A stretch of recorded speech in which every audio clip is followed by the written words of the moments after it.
Hey everyone, in this tutorial, I'll show you how to fix the rate limit error in Claude AI in 2026.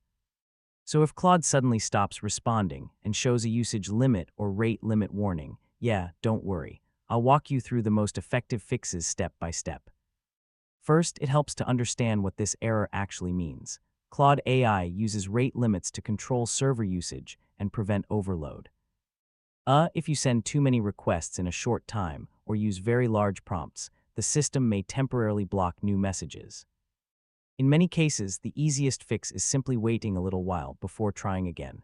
So, most rate limits automatically reset after some time depending on server demand and account usage.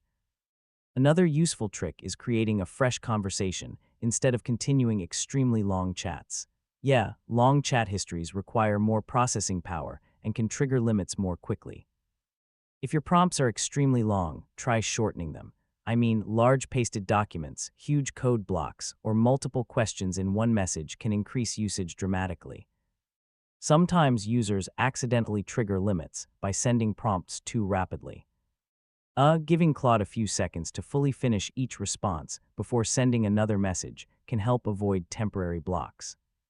If the error still appears, refresh the website and clear your browser cache and cookies.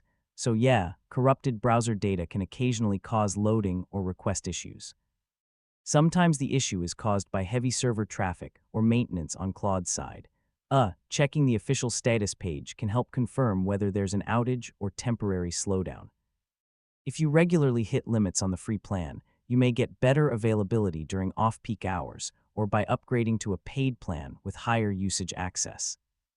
I mean, this can help reduce interruptions during important work, and that's how to fix the Claude AI rate limit error in 2026. Usually waiting for the reset, reducing prompt size, and starting new chats solves the issue pretty quickly.